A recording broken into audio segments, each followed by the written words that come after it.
Hello, this is Eric Parnell, Chief Market Strategist with Great Valley Advisor Group, and I'm joined once again by Evan Coffey, Investment Analyst for GVA. What are we talking about today, Evan? Well, Eric, first and foremost, it's exciting to be here at Union League Liberty Hill for our GVAM Philly Forum event. And let me tell you, it is a sweltering August day out there today. Very humid. But the greater Philadelphia area is not the only thing that's been hot. Equity markets are on fire. The S&P 500 is currently sitting at levels around 6450, and it's bumping up against all-time highs. And while this is a theme that we've seen play out in 2023, the first half of 2024, the reason for it is also the same. It's this immense concentration at the top of the market, these same 7 to 10 names that everyone's talking about. You know, at the end of the second quarter, the top 10 names in the S&P were trading at a multiple of above 30. The rest of the S&P, less than 20. So not only are we seeing concentration, we're seeing a price to perfection situation. And so with this 40% weighting to the top 10 names, I heard recently they're called the 10 Titans now, so we have to keep up with our lingo. Is this justified to have this level of top heaviness, and can this be sustained through the rest of the year? Yeah, well, it's one of the things that's good about this, it's like a good news story, because the strength that we've seen in the equity market so far this year, it's really justified by fundamentals. You have economic growth that continues to be strong. There was so much concern coming into the year about the potential for an economic recession, particularly in the second half of the year. It doesn't look to be materializing. We have economic growth that's holding strong at plus 2% range for the second half of 2025, at least based on current forecasts. You also have inflation, which is one of the things that derailed the market in 2022. Inflation pressures continue to be in check. I mean, we're talking about an expected inflation rate anywhere between 2.5% to 3.5%. The market can sustain that all day long to the upside, particularly with profit margins that we're seeing north of 10% across the market. And then the third and arguably most important factor is corporate earnings. Corporate earnings, they grew at a high single-digit rate last year, and the market had a great year. Well, in 2025, they're growing at a rate of the low to mid-teens. You have corporate earnings growth. That's the type of fundamentals that can keep this market moving to the upside. Now, a lot of those gains are concentrated in the tech sector, but you could say that's also justified because that's where primarily the earnings growth has been coming from. It's been coming from tech, it's been coming from communication services. And even for the other areas of the market that aren't having that earnings growth, we're seeing attractive valuations. So it's a market that's providing growth, that's driving the upside, that's justified, but it's also continuing to provide good value opportunities for those sectors outside of tech and communication services. Yeah, so from what you just laid out, it feels like, okay, tech and the S&P, might be in a good area, even though it feels like it's priced to perfection and there is a lot of weighting at the top. So the second point I want to get into is what could cool this rally. Mm-hmm. Going into the back half of the year, traditionally we see, a little bit of a decrease in terms of returns in this August to October period. We recently got 2 economic data reports that I feel like are really key. The first happened at the beginning of this week. It was our CPI report. It was headline was largely, in line with expectations at 2.7%, but core ticked up to above 3%. I think the bigger economic report was the labor report at the beginning of the month, where we really saw markets sour on that. I mean, we got a number well below expectations, 73,000 new jobs in July. They expected 115.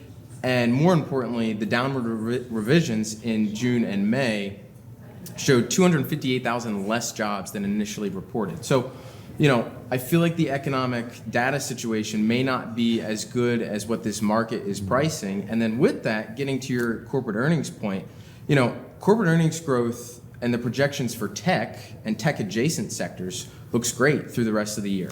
You have averages in between 25 and 30% corporate earnings growth. But you look at the other 8 or 9 sectors, it's a mere 3.5 to 4% average earnings growth. So if those companies aren't spending as much and they're not investing into the tech sector and the adjacents to tech and their products, could that hurt tech moving forward? And ultimately, through what I've just gone through, is it a economic data piece that we need to watch out for? Is it a corporate earnings piece that we need to watch out for? Or is it both? Yeah, I really think it's both.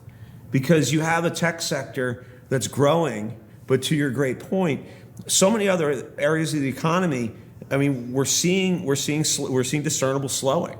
And you could make the case that there's certain sectors that have been in recession.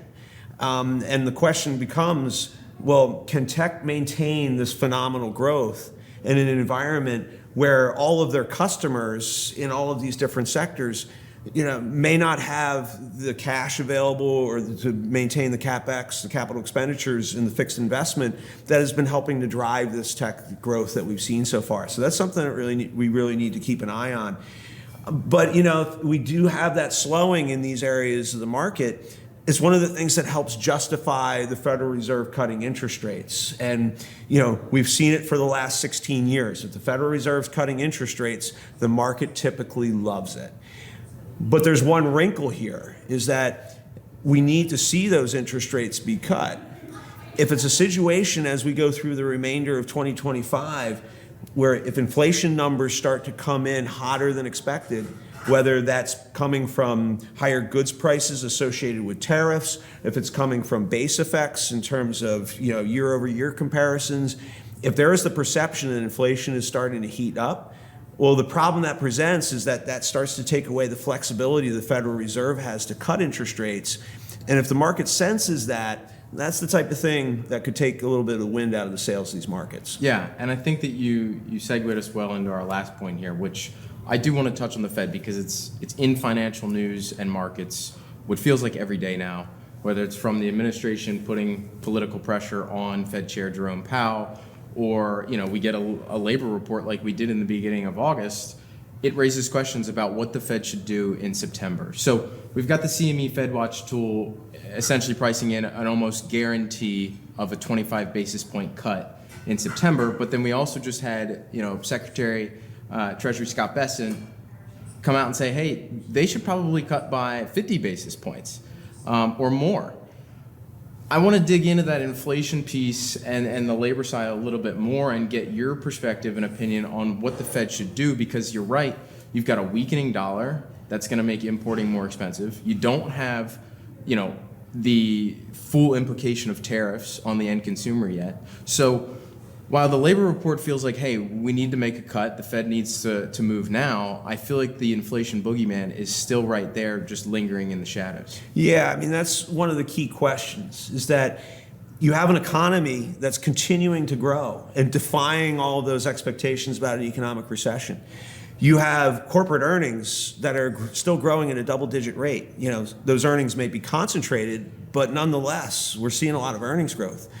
And you have an environment where the S&P 500 is trading at new all-time highs.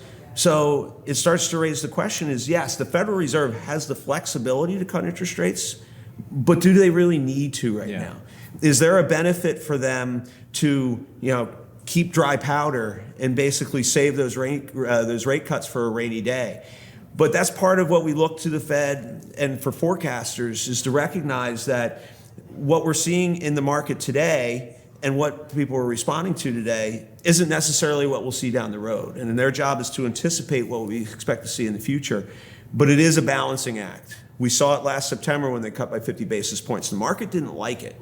And that's one of the things that we'll need to watch for. If they do start cutting interest rates and it starts to raise the perception that, well, maybe this is a bad thing from an inflation perspective as opposed to a good thing from an economic growth perspective, that's the type of thing that could upset not only the stock market, but even more so the bond market.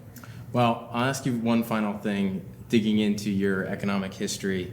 Do you think that Fed Chair Powell is trying to avoid a Chair Burns situation of cutting too early and getting this period of stagflation and then subsequently being remembered as not the best Fed chair? Yeah, well, that's one of the things. The Fed in 2022, in 2021, and 2022, we had rising inflation pressures. And one of the things that happened is that the Federal Reserve waited too long to start to withdraw liquidity going into that 2021, 2022 inflation event. So one of the things that the Fed has to be mindful of is if they cut too early and they spark those renewed inflation pressures again, it's repeating the mistakes that they made in 2021 and 2022. And one of the things that they have is the benefit of a still strong economy and a strong stock market to give them some cover if they need. They can be more disciplined and more deliberate with any type of rate cuts that they provide here in the coming months. Yeah. So it sounds like he may, there's a part of you that feels like he may be trying to save some legacy as how he's remembered as a Fed chair. Yeah, between now and May, and then he Yeah. can see where things go from there. Exactly. Well, Eric, I think we covered good ground today. I think that, equity markets, while hot right now, are doing well, but we need to watch out for things like inflation, the labor market, and then hopefully we get more clear answers in terms of what the Fed's plan is for the rest of the year. So, Eric, thank you for today. Thank you, Evan, and thank you for joining us for this latest market insight, and we look forward to seeing you again soon.